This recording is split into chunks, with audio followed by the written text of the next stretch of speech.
Hi, I would like to thank everybody who watches My Derby Romance. I would like to thank everybody for watching this whole season and joining me on our last episode of My Derby Romance. And with me, I have Doula at your cervix. Would you like to say more about yourself?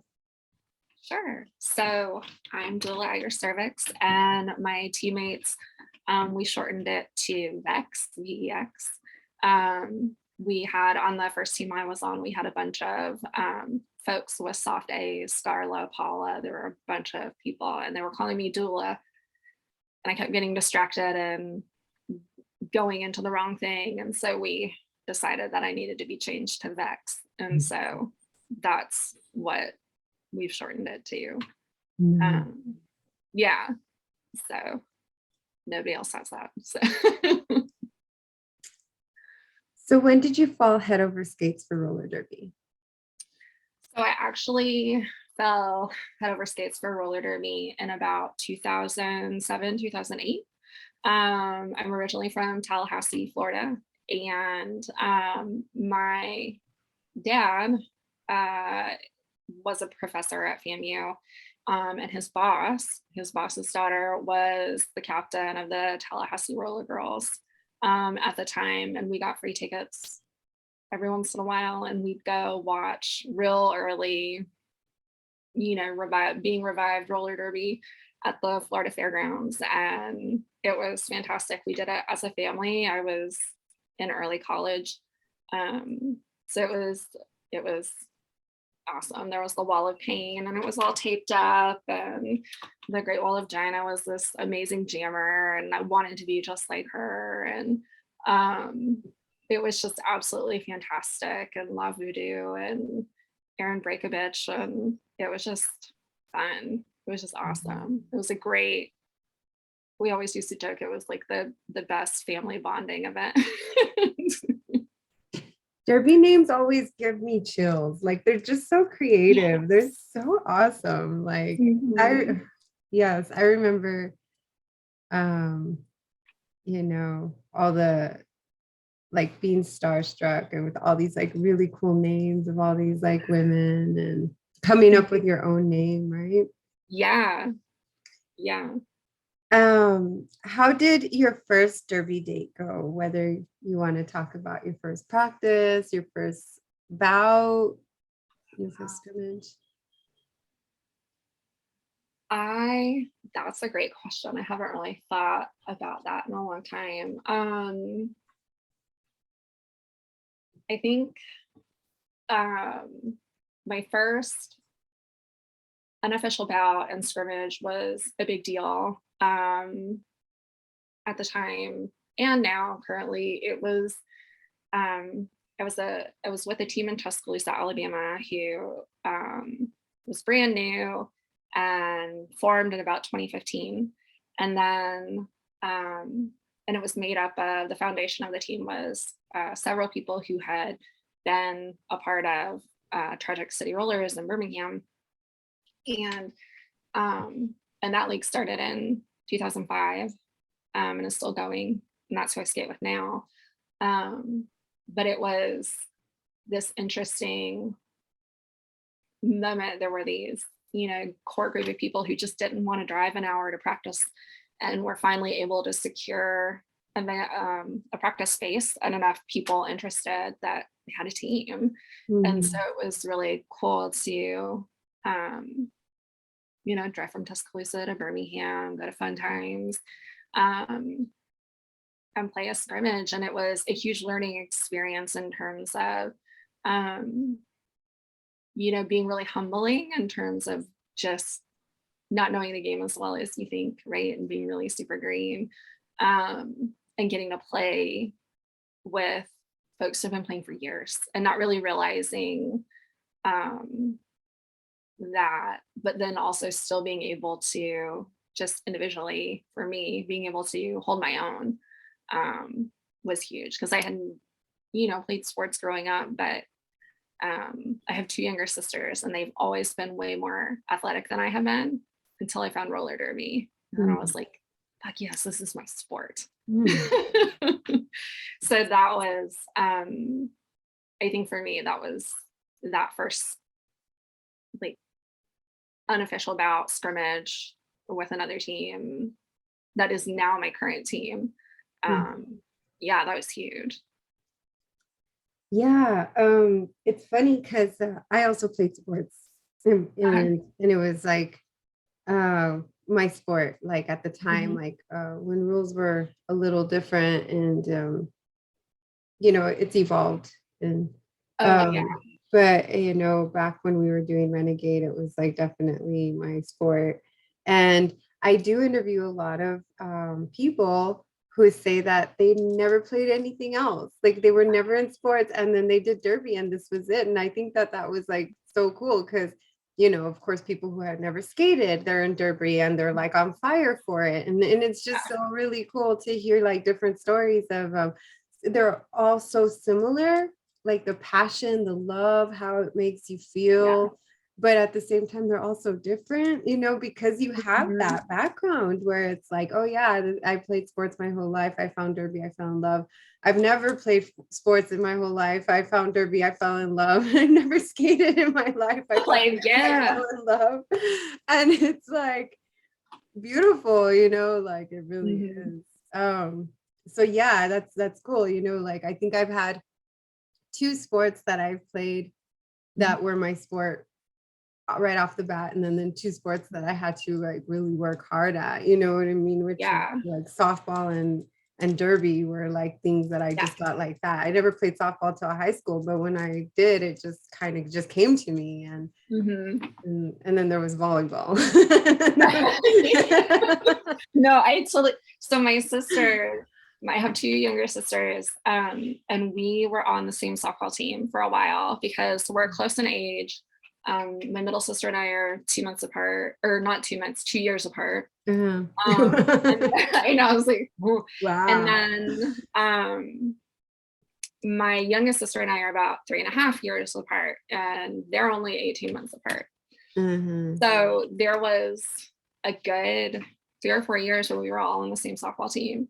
And they are both big hitters. We had a family friend whose daughter was on the team with us say one time, if you look at your sister's feet, you can tell she's going to hit the ball out of the park. Like, it's Wow. gonna. And so I did what he said. And I watched her and I was like, holy shit, he's right.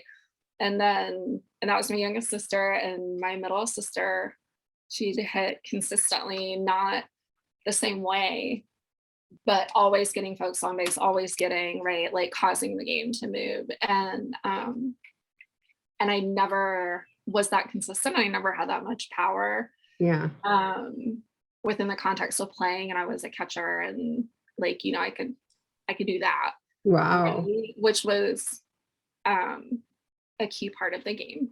Mhm.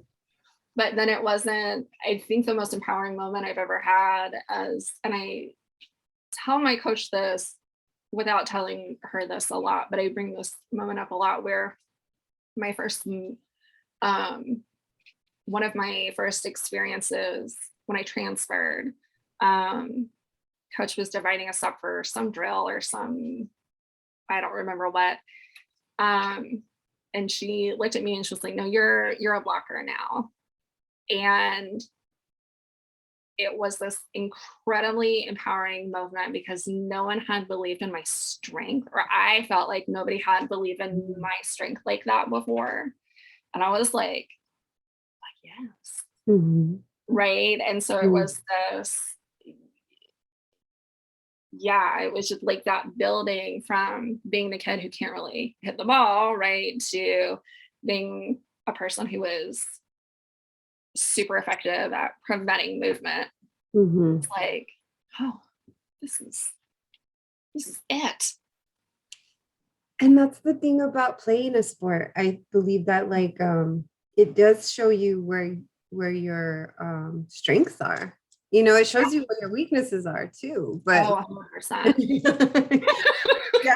But it also, 100%. but when you find your strength, like I remember so in high school when I was in volleyball, I played volleyball since like sixth grade. until like high Okay. school. And I would always make the team, but I didn't like get a lot of PT, right? But I was good Yeah. enough to make the team, but just not good enough Mhm. to, I wasn't a starter. Yeah. And I remember I tried softball in my freshman year, Mhm. and what's it called? I remember I had the same coach. My volleyball coach was Oh, also nice. my softball coach. Yeah. And Uh-huh. they put us in the batting cages, and I was like making contact every single pitch, That's and awesome. my coach was like, "Dee, I think you found your sport." And it's like, Uh-huh. for your same coach to see you struggle in one sport and then get behind, you know, put a bat Yeah. in your hand and just constantly like ping, ping, Yeah. ping, Yeah. you're just like, hell yeah, and I wasn't even trying. I practically was closing my eyes, because I've never been in a batting cage before, and so it Yeah. was like, so when, yeah, like what you said about, saying like You're a you're gonna blocker. block. And Yeah. I always say this, or I talk about this in my other interviews. I hope people don't get tired of hearing me say this, but I never thought I was gonna be a jammer. I Yeah. never thought I was gonna be a jammer. I thought like I wasn't gonna be fast enough, and that's all I did most of my derby career. Like now I'm Yeah. still on an LOA and I'm still on the fence, and I know Yeah.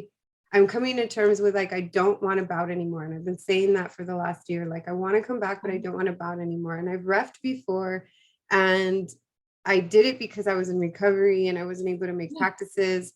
And so I think now, after processing so many things and also having a way to like vent and get things out on the farm that I work at, Mhm. has been my medicine. And like derby is no longer my medicine. And so when you take medicine and it's not prescribed for you anymore, it's not good. It's not healthy for you. Right. Right? So like, but I would actually like to be like, I don't know why, and nothing against NSOs, but it was like an ego thing that if I was going to go back to derby, it was because I was going to freaking skate. You know what I mean? Like, Right. but Mhm. like, I really wouldn't mind now being somebody that will protect other skaters. You know what I mean? Like, Yeah.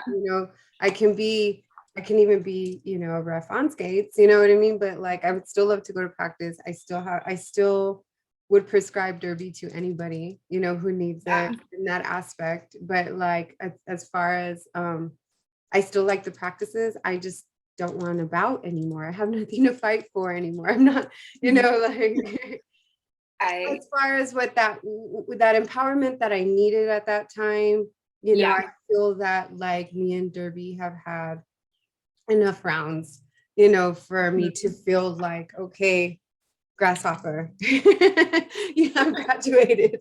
Right.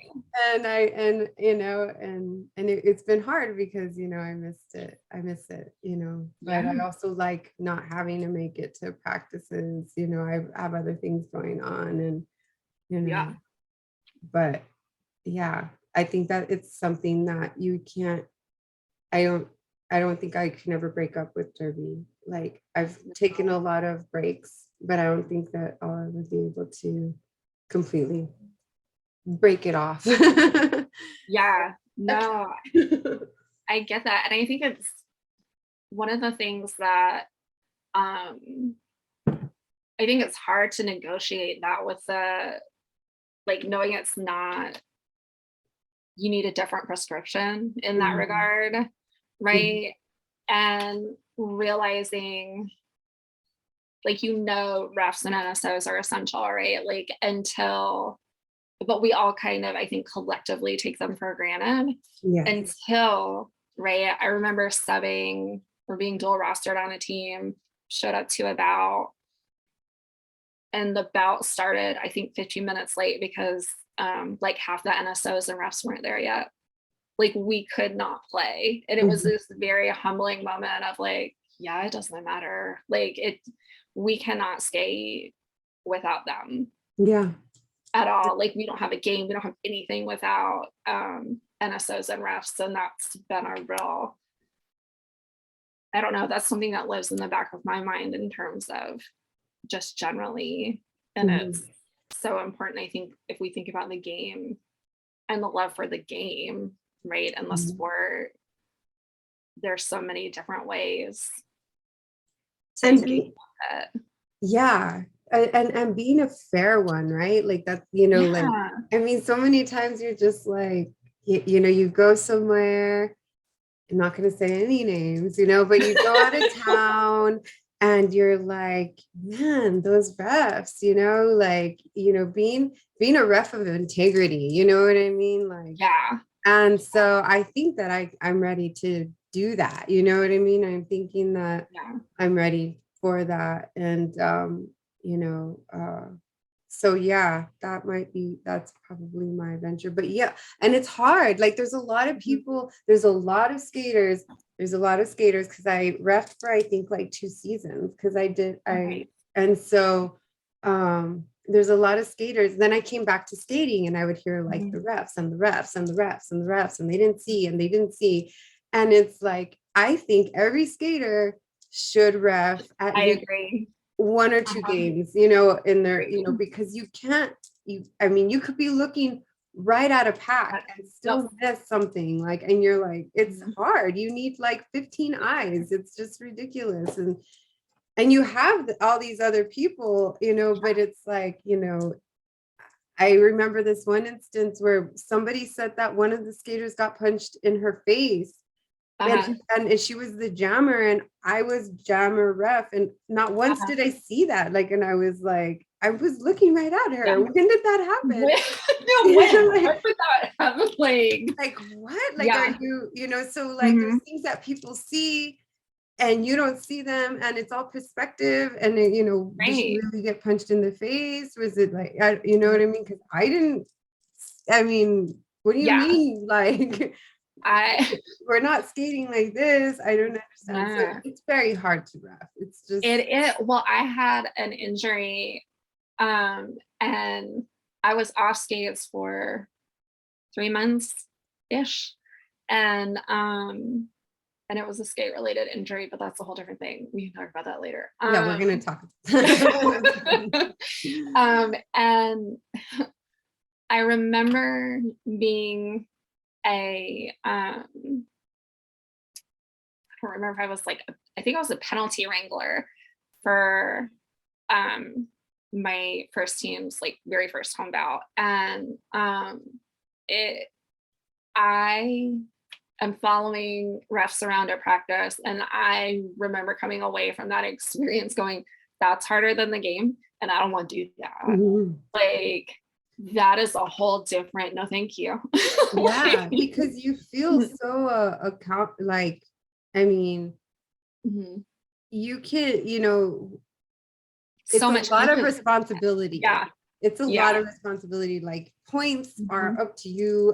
You know what I mean? Like Yeah. everything. Like if you call a missed call, if it's wrong, if you didn't see it and you're not sure and you have to say something, it's just like it's a lot of pressure. It's a lot of pressure. Yeah. I walked away and I And was like, I don't need that much pressure. There's yeah. pressure enough. I don't need that.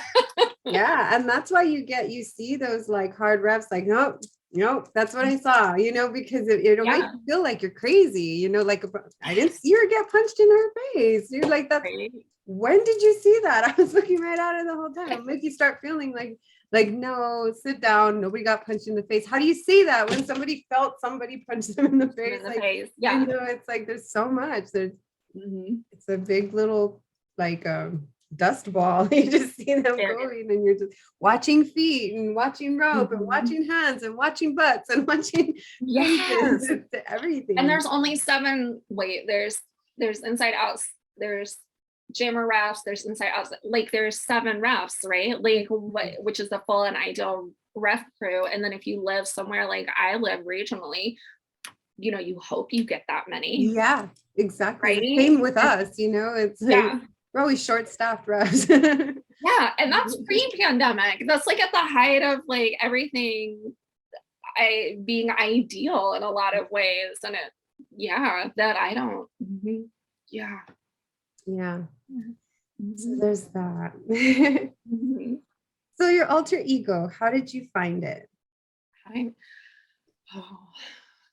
Um, so my alter ego is in like specifically my name or what Yes. I feel like on the track. Well, we can talk about both because Okay. I'm eventually going to ask you, Mhm. have you ever felt like you lost her?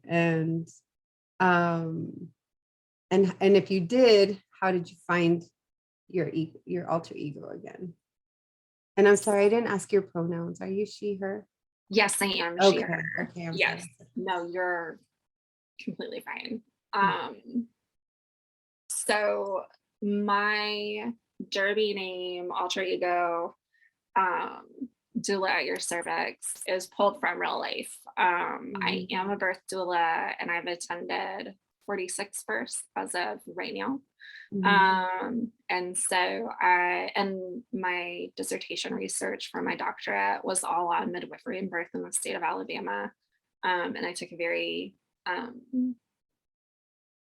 oh goodness, participant observation approach. And so I've been all over the state and I worked with a particular midwife um, for a few years, attending home births and prenatal care and all of that. And so my alter ego name comes like straight out of um, everything that I've worked on academically. And then, um, yeah, just that's been very central to my life. So there's not a lot that separates um, my derby alter ego name wise from what goes on in the rest of my life. So did you ever feel like you lost her? Um, I think so. I think when you have to be too bogged down in the business side of derby, and Mm. when you see not the alter egos, but the like genuine egos that come out, right? For better or for Mhm. worse. Sometimes that's really important for leverage, and you need those egos to get things done. A lot of times you don't. I think people forget that when you're on the board, it's a business. Um, and folks take things very personally. I know I took a lot of things very personally when I was in previous board positions that um, when I transferred, I said, I will not do any of this at all. And I was very clear and very like, I'm not, I'm not engaging with this. I'm not engaging with any bullshit, any drama, anything. Um, and people were like, okay. um, I just want to skate. yeah, like it was very much like, it was like, no, I have, there were several different motivations for my transfer. And part of it was, I think, losing that sense of that alter ego in terms of being on the track and not really feeling at home in my league anymore. Mm. And I was president, so that really sucked. Wow. Yeah, and there's a number of things that went into that. Like that's not all on, everyone who Mhm. I would point to. That's also on me, right? Like taking responsibility for things. And I wouldn't necessarily go back and change anything. And I take responsibility for all of my actions. But when I transferred, I got to just skate for a year. And I think I missed like two practices. And I was traveling and I moved in that time. And I think the biggest thing for me was rediscovering the game and how to be at practice and how to be a skater. And at my previous league, I would excel and plateau and excel and plateau and excel and plateau. Um, at my first year at TCR, I could feel like the constant progression and the constant learning and the constant getting better as a complete athlete that I think that I didn't have before due to just my own lack of resources, my team's lack of resources. And that's not pointing or saying anything negative about folks. That's just kind of the reality of where I was in that moment. Um, in terms of understanding my body, understanding health, understanding all of those things together. And I was just in a better place to bring all of those things together. And it was, I mean, it was fucking beautiful. Our team had such good chemistry. We did so well together. I got to block, and that vote of confidence in terms of blocking was huge. And I had been a jammer previously, and um I remember an NSO ref person who had sort of transferred their support at the same time I did, and she was like, Bex, at the other league you were one of the best skaters, but at this league you're kind of mediocre. And I remember I was like, but that's the point. That's the point. The point is to get better. The point is to progress. The point is like, like all of those things. And it doesn't matter where I am within the context of like the entire league in terms of whether or not I'm kind of like somewhere in the middle or like an all-star or whatever, right? Like the point is I was doing exactly what I had set out to do, which was to get better, to progress as an athlete, not just a skater. And so that was that whole, I went into 2020 like really excited because I leveled up, and I was like, all right, I know I'm going to spend some time on the bench, but this is going to be more progression and more like, it's going to be amazing. And then COVID hit. So yeah, I think, I lost my alter ego, but then I found her again. And that was really nice. Yeah, we all know about like the politics of Derby, and it's like any other board. There's gonna be, everybody does their best, and we're all like human. And I mean, I do know I've been on some boards that weren't doing their best, and I've been on boards that are doing their best, and and it's just like it's what it is. It's politics, and it's really, whether it be at work, at church, at schools, at anytime you see behind the scenes, it's really not as glamorous as people think it is, making those tough choices. And you get sucked in, right? They're like, hey, can you do this? And you're like, yeah, of course, for the love of Derby, but then you just get too close and you see behind the great Oz curtain, and you're just like, I don't want to. No desire to ever. And then I ate my words because in order for our organization to survive, right, like people were just so like not wanting to volunteer to be on the board. Like here I am on the board again because I wanted to make sure that, right, like we survive as an organization and to have every role filled. So it's like, and that's why you do it, and hopefully so that you can be part of making for the greater good, right? So what were you looking for in roller derby?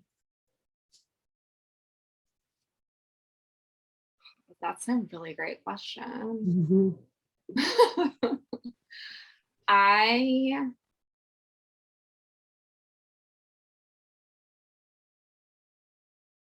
honestly, at the beginning of it,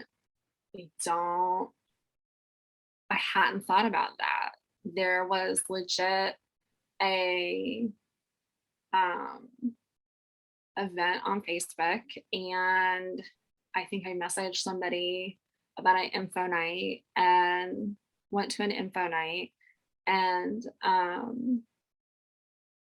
felt kind of ahead of the game, in 2015, because 10 years before I had watched Tallahassee roller derby, and I wanted something to do. Right, I was in this space where I was transitioning from research to writing my dissertation, and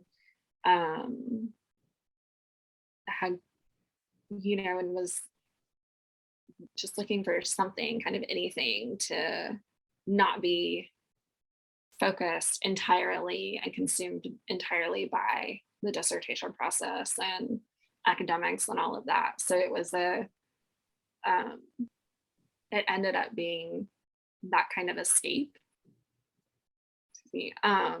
In that regard, that has always been really nice. But there was no real clear intention. The timing just happened to be perfect in terms of working everything out. Yeah. No, like it sounded like it was what you, it's usually something that you needed at the time and you needed that like escape, like, Yeah. some Yeah. warrior tribal stuff where Yeah. you were, 'cause you were so like domesticated in your studies and your, Mhm. whatnot, which is beautiful at the same time, but sometimes people like us, we Mhm. need Yeah. that fight, like that. Mm. And I didn't realize, I think until a little while, like a couple of weeks ago, I was talking with my parents and I have always claimed to be that very academic and very like quiet and studious person who is not a big fan of being competitive or getting involved in intense competition like that. But I was talking to my mom a couple weeks ago and she was like, yeah, but like, she was like, didn't we have coaches when you were playing softball with your sisters accuse you of like trying to grab the ball early when you were catcher? And all of a sudden, all this stuff came flooding back. And I was like, oh my God, there were coaches that were accusing me of that at the age of like 14, right? And I was the catcher who would sit behind home plate and just incessantly like, wow, the sky's really blue today. Huh, I wonder if you can hit it over that fence. Well, I don't know, but if you don't hit it towards her, hit it towards her because she's, and just like rambling. And batters would look up the umpire and be like, can you please tell her to shut up? He'd be Mm, like, she's not really interfering with the game. mm. And so it was like, oh my God, I've always been this competitive asshole. No, Oh, okay. I guess I am. yeah. Yeah. Yeah, I think I'm not competitive. Also. And then things come up and you're like, oh, wait. Like, no, I want to win. Yeah. Yeah. Yeah. I think about you being a catcher and how quickly you must react quickly. You know what I mean? Like I was never infield. Like Uh-huh. I was fast. I would run fast as far as like, backing up, in the outfield, running out there and getting to the ball. I liked that, but like Yeah. yeah, I wasn't like I don't feel like I'm as a quick, and I'm sure it helps with derby, to be able to react so quickly. You have a It ball had, coming at you at like 80 miles per hour, if not right. faster. Yeah. Because you did fast pitch, right? I did not. I did slow pitch. All of my sisters, we were like city league slow pitch. And so we, my middle sister, who was a pitcher, Mhm. um, did fast pitch for a little, I want to say a season. Mhm. And she had that athletic skill to do that, but we stuck to slow pitch. And, but it was fascinating from the standpoint of, right? So I was catcher, my middle sister was a pitcher, and then my youngest sister usually played shortstop, third base, or second base. So we were the entire infield. Mhm. And that's a fascinating, right? Thinking about um, my younger two sisters were always quicker footed and all of that, way more than I was. I could hold on to the ball and defend home plate. Like Mhm. I would take a hit, and several times I had coaches tell me, they're like, Emma, you just have to step back, touch home plate and step away. You'll be fine. And being just like in the moment and having the adrenaline and be like, no, I have to defend this. Mhm. But in terms of, and not even the agility, that was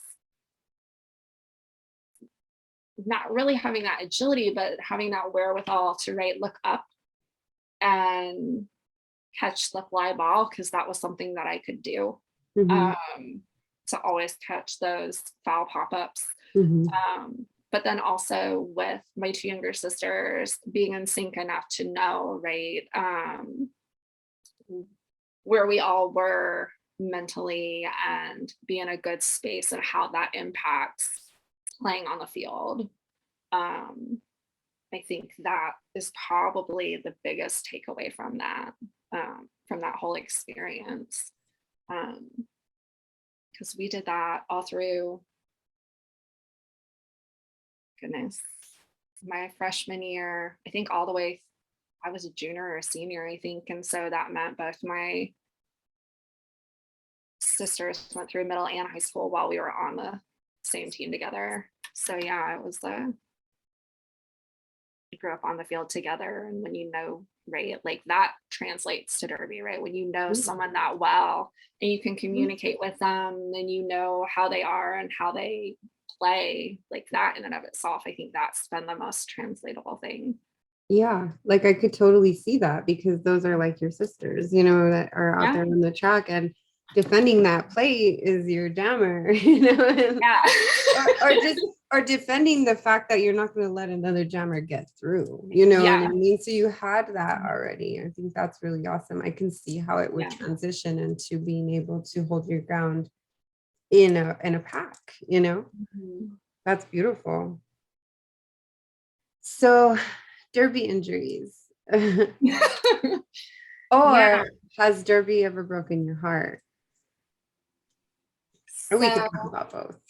yeah. So when I was um so one of the really fun and also not fun things about playing derby in a mostly rural area, um is that there are a lot of scrimmages and a lot of pickup scrimmages, because you just don't have people sometimes to like yield a full team. And so, but you can get, right, whoever from Louisiana or Alabama or Mississippi or whoever. Uh, Mm, and so we had, there's a couple of places in Mississippi that they'll hold, rather than doing a full troop bout, will do, like your typical five and slide and that sort of thing in terms of scrimmage. And um, I was at scrimmage in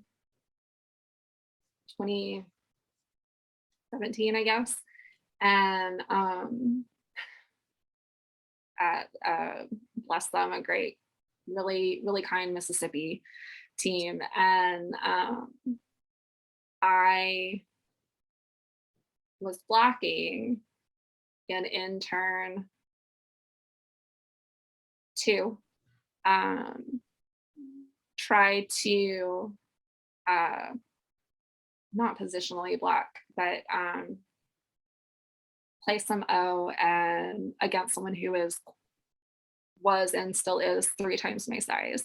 And I was feeling very confident, because I was doing very well within the context of my own league and had not had enough exposure to realize just because you're doing really well within your own league doesn't mean, right, that that will translate effectively.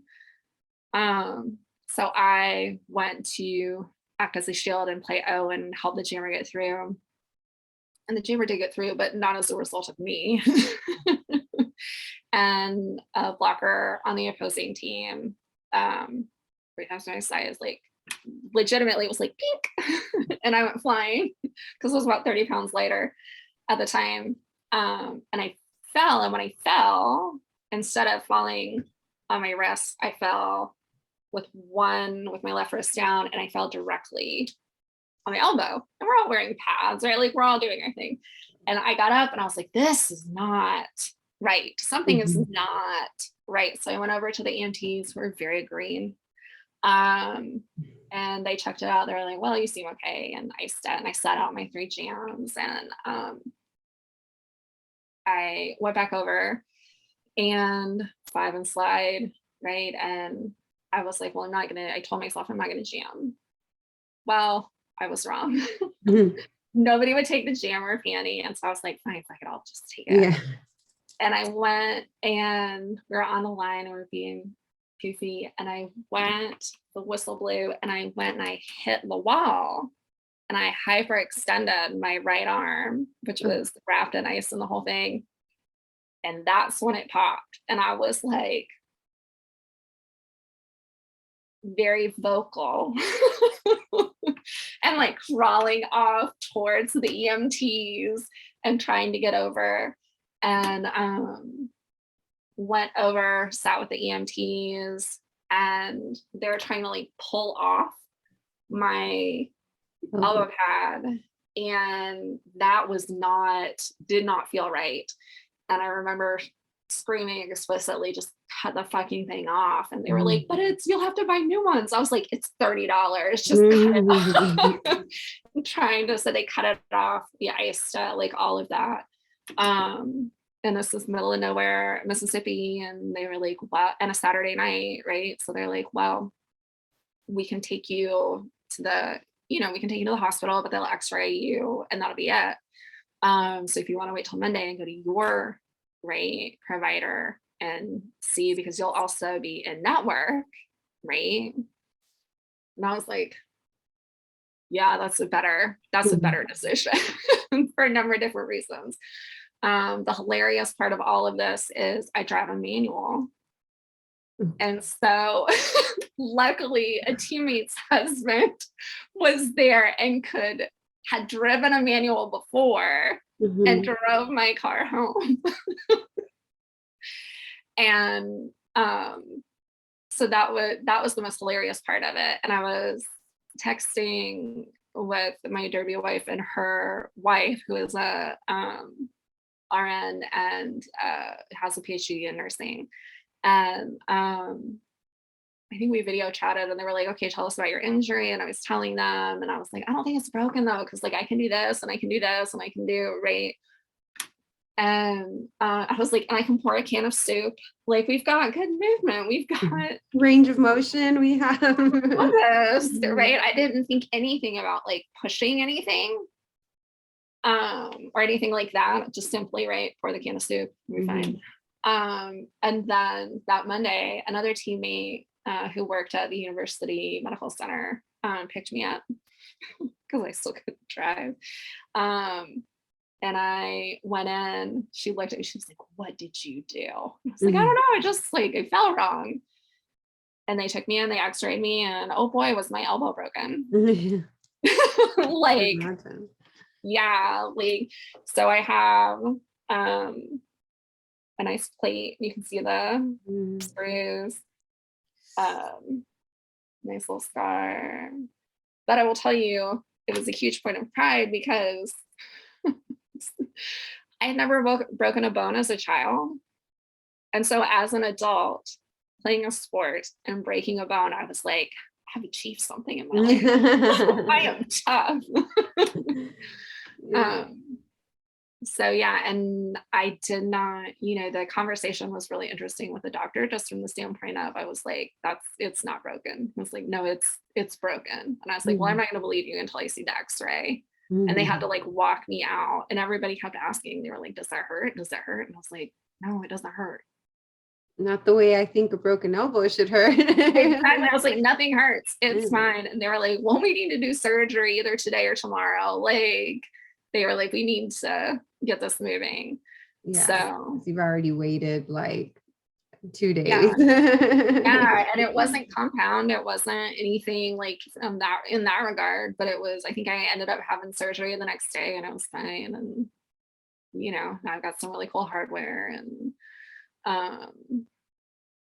still tried to go to practice the day after surgery, and everyone was like, no, we're not coming to pick you up, take a nap. They're like, I know, God. Or us, we have babies and we're like, at the baby, can I skate now? When can I skate again? I want to skate, It's like, everybody just, it's okay to rest. It's okay to rest. Yeah. And now you get to the point where you're like, I don't want to go to practice. And that's horrible. Yeah, no. And that, I remember getting to the point where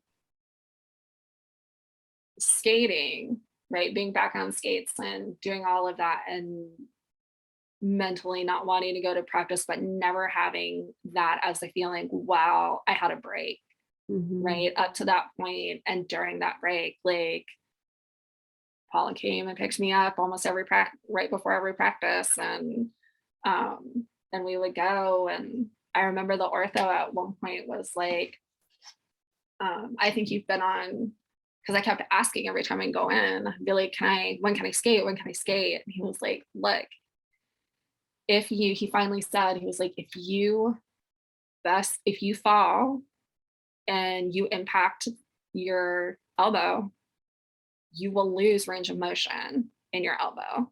And I was like, okay, but when can I skate? When can I skate? Like every week. And at one point, I remember towards the end, he was like, yeah, and I think you've been skating.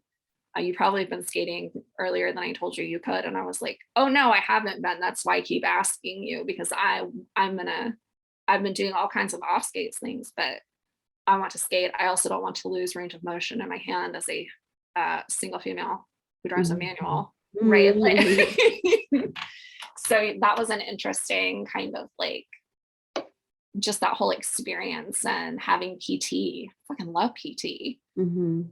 which I don't think I would have discovered like the need for that kind of extra strength and support had I not had a break. But Mhm. that's a whole different kind of conversation. um, but yeah, Mm. How does derby make you feel?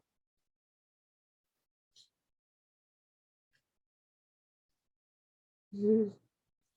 derby at its best and my best makes me feel magical, like in a way that doesn't make sense, but makes sense in terms of fluidity between teammates, and um, both physically and then also like mentally, without having to say much at all. Um, being on the same page and being able to anticipate one another, um, being able to have someone recognize and engage with your abilities, your varied abilities, right? And know when to pick up for you when your strength isn't what it should be in a particular area, or what it could be in a Mhm. particular area. Um, the I think the trust with teammates is huge. I remember staring at one of my teammates when it was just us, the two of us, in a two wall on the track, because folks were in the box, and just being like, I don't care what you do, you can push me, just whatever you need me to do. I'll go limp noodle, just do whatever. And having that, that trust where you're like, it doesn't matter. Payne's gonna do whatever Payne's gonna like Mhm. do to make sure that we are both successful, and that we give, the 1,000,000% that we give. And um yeah, just that, I think too, when that starts to translate off the track with those particular folks. And I remember being at a Halloween party, and I can't remember, we were playing some board game, something, and um, where you have to, I guess, you have to choose allies. And it started, and I don't think it happened intentionally, but after a couple of rounds, you started seeing the particular dedicated walls at choosing each other as allies. Like, I trust you and you and you, and I don't know about these people over here. And seeing that rate morph and flow back and forth from the track, and then like within the context of life. Yeah. But yeah. Mhm.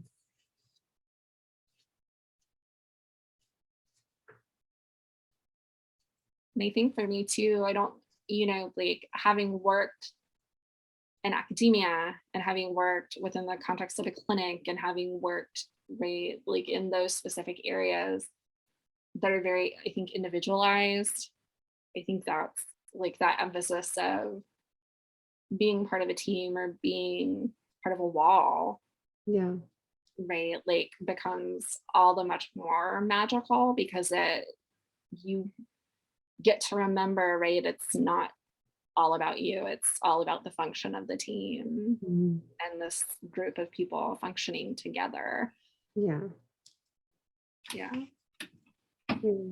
I used to say skating for the name on the front of the shirt, not the name on the back of the shirt. You Yeah. know? Because Yeah. yeah. Um, so we talked about what you were looking for in roller derby, and I'm wondering, what did you find? Oh, wow. So much. Found so much. I found I have found people that I didn't know I needed. I have found physical strength that I didn't know I had. Mm. Um,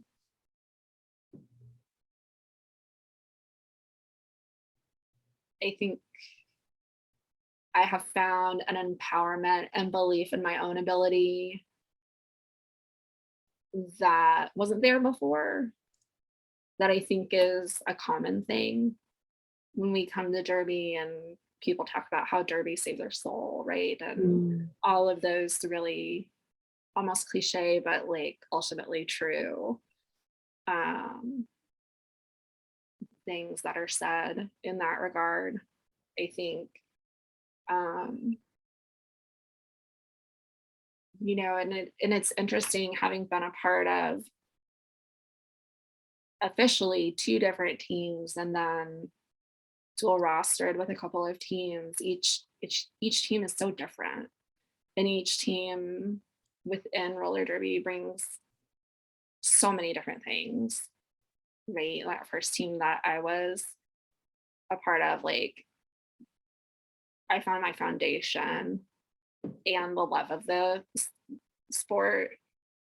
And then, with the Mississippi team that I got to play for a handful of times, it was this continued opportunity to feed that hunger and that drive that they were like, fuck yeah, we want to do this too, right? Um, and then uh, that Montgomery team that just was fucking fun. It was Mm. just fun, and they've always just been there to have a good time and to remind each other that the game is fun. And then coming to TCR and seeing like just the potential for myself, for the team in and of itself, um, the opportunity for growth in ways that I didn't realize. Like it's such a each each team and each experience, right? Like it's just a whole wild growth experience of things that you didn't realize with people that are so different and so lovely, and even with people that you may not get along with, right? Or you have to set firm boundaries with, like you still take something away from that. Mhm. Yeah. Yeah. What's been your worst derby moment? Your worst derby moment. My worst derby moment. Mm. I was telling one of my teammates about this recently. um, so I think my worst derby moment, I was not in a great place. And I think this was really at the peak of losing my alter ego and really trying to figure out where I was and what I was doing. And um, I was with my original team, and we're playing our Montgomery team, and really at the time especially was very close with a lot of them, and um so it was weird to play against them, and just playing against them, and one of their subs um I had accidentally, as a jammer, back blocked someone, right? When we talk about what we see and what we don't see, um, I didn't think it was a back block. I don't even remember it happening. But a sub who had been playing for a while was like, "Oh no, that's a fucking back block, and I'm going to take her out for doing something dirty." And she took me out, and I locked eyes with one of my very best friends, who was line coaching for Montgomery, and audibly was like, "What the fuck was that?" Mhm. And it all just melted away. And it all just, and I was just, and her face was just like, "Oh, fuck." Right. And the whole, she was like, "Don't worry." You could see she held up her hand and she was like, "Don't worry about it. Don't worry Mhm. about it." And the jam was called off, and I was over at the bench, and my derby wife said, you're benched for at least 3 jams. And I was like, she was like, she was like, I don't care that you know them. You don't act like that with another team. You don't." And I was like, "You're right." Because you don't, right? Like, it Yeah. doesn't matter. It doesn't matter. Um, it doesn't matter what they saw or didn't say. And it doesn't matter that somebody was a dick and took you out for something you don't remember having happened or whatever, right? Like, that's not how you act. And that was, I think that moment for me was really important from the standpoint of realizing how much I was losing that alter ego, and what I was, mentally where I was in terms of love of the game and the sport and all of that. And yeah, and that was one of the reasons too when I transferred, I was like, "I'm not fucking doing anything because I can't, that's not a place I want to go back to." I think it's I mean, as you say that, I can think of a few times where I felt like something was personal, right? Yeah. Getting hit after the whistle blows, Mhm. things like that where you're like, why'd you have to do that? Yeah. You know, because something was done accidental or, even in scrimmages where it's like, we're scrimmaging, man. Like, why do you keep Yeah. going at me? You know what I mean? Like, we're not winning Yeah. anything. At the end of the day, there were times where I was like, what do we really get though? You know what I mean? Like, yes, we get better. Yes, we meet Mhm. beautiful people. Yes, we get stronger. Yeah. It does so much, but like, other than that, like, what do we actually get though? Unless you are like one of these skate and like, you have the potential to be playing for America, which you can, Yeah. but like Mhm. right here on this small scale, why are we Yeah. doing this? Exactly. Like not the actual game, but like fighting the way that we're fighting, when I Yeah. have to call myself back, like, Yeah. and I see other faces and they're red and they're furious. And I'm like, I have a job and 2 kids. Like, what am I Yeah. doing? You know what I mean? Like, Yeah. why am I taking this so fucking seriously, and there was times where I was, and like it was, Yeah. and there was times where people were taking it out on me, it's like, Yeah. did you really have to do that cheap shot? Like, how, you know what I mean? Like, it was, and Right. and that is one of the ugly sides of roller derby and maybe any sport really, because I Oh, yeah. don't, but there's emotion and it's just remembering, like, I guess not to take things so personally, right? Like, even if it is personal, like they did go Yeah. out of their way just to go hit you, you're just like, Mhm. you got to be cool, like Oscar de la Hoya, and be Right. professional and just be Exactly. like, Yeah. yeah, like there's a difference between street fighting and professional fighting. And like we're trying to be professional out there on the track. But I understand, like that's where that and I've had other people like, you should, where I tell them like, yeah, hey, I heard you do derby. Yeah, you should join. And they're like, I can't. because I'll take everything personal. You know what I mean? Like if Yeah. somebody hits me, I'm gonna take it personal. And it's just something that where you have to be able to like, that was the game. We're going out, we're having, drinks, we're going out, we're gonna go eat and everybody's cool. Yeah. Like there's no, it's over. It's Yeah. over, Over and so that again. you have, that does build a lot of character as well. Like when it comes to like leaving your problems at the door when you're at work and all these things like that was on the track, the bout's over, and that's Yeah. just good sportsmanship. But yeah, I mean when you're at physically, I mean, and I talk about this in other podcasts, like what Yeah. adults do full contact sport unless you're a professional football player, you know what I mean? Like it's Exactly. you know even in high school, I mean, it's like it's just different and a lot of people wouldn't understand it, and it's a full contact sport, and we're between the ages of, I mean, I'm not talking about our junior leagues here, but I'm talking about like Right. 18 to 50-year-old people, you know what I mean? Yeah. Like it's just a array, or even older. I've never heard of anybody older than like in their 60s doing derby. I'm sure they're out there, but so I mean, I'm talking full contact, not like Yeah. yeah, so but I'm sure, if you're out there, you're amazing. Like, I mean, yeah. And it's hard to, I think, too, once you've seen someone, um, let that emotion guide them on the track in a negative way mhm, and not take ownership of it. Um, that's hard to let go of. Like I was very afterwards, um, I remember making a Facebook post and just saying, like I let my shit get out of hand. Like, and that was irresponsible and I apologize. And I don't remember if I know I messaged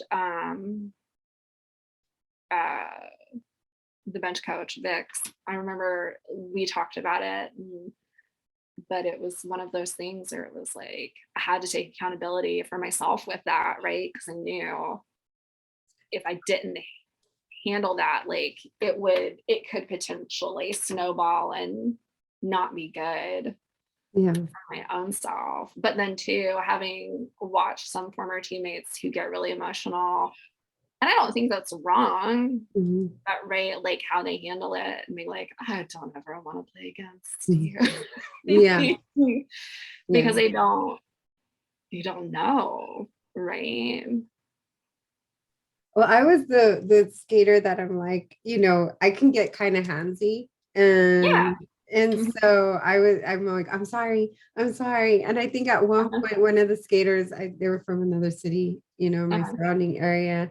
And one of them was just like, stop apologizing. It was almost like if we were like in practice and she was on my Uh, team all of a sudden, she's like, my stop mother. apologizing. Mhm. Like, like, and I'm like, sorry.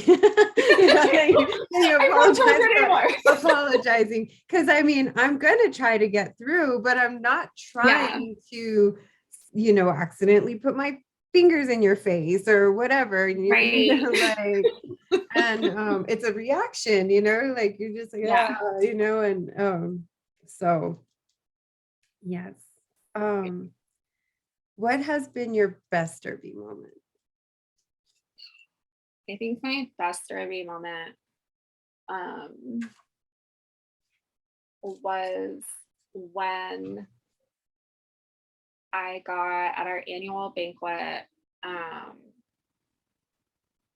coaches hand out different like MVP, most improved, whatever, blocker, jammer, overall skater. Oh no.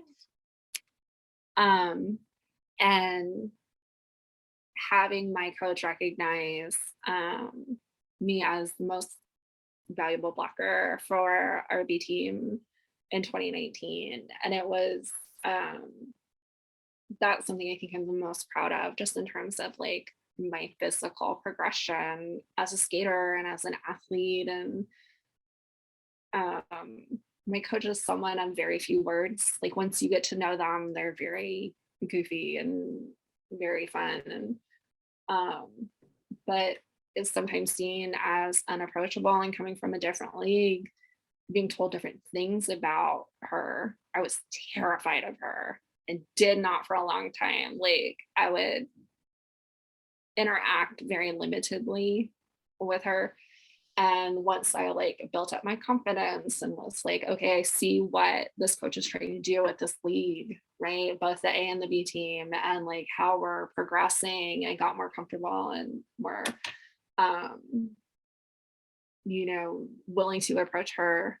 Um, that just like the fact that like there was this notice and acknowledgement, right? That I hardly like I missed two practices with an hour commute, and then I moved and I still didn't miss, right? Even within the context of moving, right? And that like that dedication was there, that all of that. And I think just that acknowledgement of growth, and that um wanting to play the sport and showing up and doing the thing like that has that has probably like, especially coming off of um my not great moment the fall before. Like, to have that kind of growth, I think within a year is fantastic. And yeah, that's my, I think, my proudest moment. And I think we talked about this a little bit earlier. How are you coping with the pandemic and roller derby? So um I've had moments where it's been okay. Mm. And then I've had moments where I haven't done well. I worked at a OB clinic and office for most of the pandemic until recently. And that was really hard from the standpoint of having to go into work every day and seeing everything kind of play out, and not knowing, right? And especially in those early days, not um, knowing anything about COVID, about how the rest of the world is going to be in 2 years. Um, and so that was really hard, especially as a single person living alone and, right, like working in healthcare, but not really being frontline, but being frontline, right? And watching things change every day and that unpredictability. And I think what I missed most about Derby the last 2 years was just the structure that it gave me in my life, Mhm. in that kind of really like that comfort setting of you go to practice twice a week and you're working towards these goals and you're right. Like, I think I mourn some of the strength that I lost as a result of not being able to play Derby within the, because of the pandemic. um, and mourn the loss of, I had just leveled up to A team and I Mhm. was really excited. And so, um, I've mourned that loss. And there's been a lot of, for me personally, kind of just working through trusting my teammates and my teammates' knowledge of when it's safe to go back to practice, um, when we should or don't have to wear masks, right? That sort of thing. And so that's been interesting. Um, we're lucky because we have a couple of folks within the medical field who are always looking at those numbers and always making sure, right? And I think our team has great respect for one another. So when folks have had COVID and, they take the time that they need and they take the, as per recommended, right, the longest time to quarantine and recover and do all of that. And so that's been nice in that regard. I think for me, one of the nicest things um, was at the end of 2020, beginning of 2021, and we did a virtual banquet and we did virtual like superlatives. Um, and my team was like, the person whose job who changed the most and really wasn't anticipating it, and want to say thank you. And they did that for me. And having that little token is, I think, way more meaningful than um, a lot of people realize, because it was this acknowledgement of this last year has really sucked. And we realize Mhm. that you have been in several very dark places and you keep coming out of them, Mhm. even without Derby. And something tangible to, right, like channel all of that energy into. So it's been hard, but then too, right, coming out of it theoretically, hopefully, um, I think we've lost a lot of people. I think a lot of people thought this coinciding with like, oh, well, now I'll retire. I've been doing this for 10 years, or I've been doing this for however long. And so that gives people an opportunity to rest, that like I'm not mad about. I think they deserve that. And then too, like it's a renew and rediscover teammates that you weren't always skating with. And yeah, just another chance to kind of evolve some more. Yeah. What? What? I'm asking you what you want. Why did you leave it there? Hurry up and get it. I'm sorry, my son. Don't worry about it.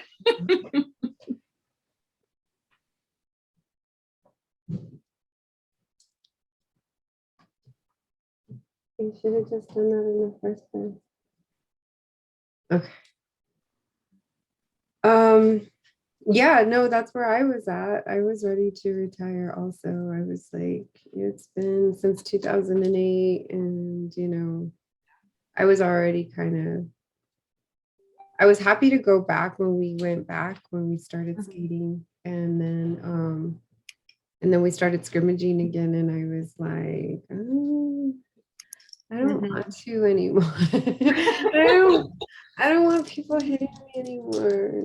I Right. think, I started feeling not like, because I work really physically at the farm. And I Yeah. think it was just the both. And it's just yeah, it wasn't making me feel stronger anymore.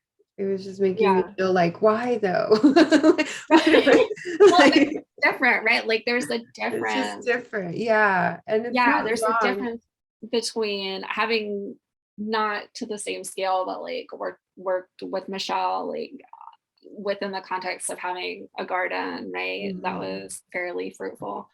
When we were at Purdue together, like it's a different kind of physicality than, Mhm. right, throwing yourself into be voluntarily hit by like Right. strong people. Like there Like, is no, like there's a different kind of contact with the farming, right? That's just as, I think. yeah, like I'm definitely fighting, these irrigation hoses and Ah, like yeah. barrels and barrels of mulch, and I'm Yes. getting my ass kicked already. You know what Yeah. I mean? Yeah. Like, with the sun and everything else. But yeah, I mean, I do miss Yeah. being on my skates. And yeah, after a day like that, and then getting, knocked down by, Mhm. big asses and whatnot, which is great because I love my girls, my friends and everything. But at the same time, Yeah. like, I'm tired, dude. Like, I'm just Yeah. like, Like, somebody asked me once, like, and in with all of this, they were like, you never go to the after party. And I'm like, that's right, because mm. Nana wants to go to bed. Like, Yeah, I didn't discover roller derby as a player until I was 30, yeah, same. right? Like, and so that, and to Shug made a comment the other day. She's 40, mid 40s, and she Mm. was like, it hits you different. Like it hits Yeah. you, like, and I think to your point, right? Like it's not that it's a lack of strength or it's a lack of whatever, but like we are all at different times Mhm. in our life, and there are things that we now know about our bodies and the way that we function. Like I'll be 37 in a couple of months. Like it's different. Yeah. it's way different now than it was even at 30. Mhm. Oh yeah. And like I talk about this too. Back in the day, I used to have like a shot of liquid courage before I'd go out on the track, and it was amazing, Uh-huh. And I could do, and I had like I was loosey goosey, and I could take hits, Yeah. and I was like those like I had Uh-huh. those like balloons, those Oh. people balloons, like I was Mhm. fine. And now I'm sober, and I'm doing it on my own, and I'm Yeah. older, I got sober older, probably like Mhm.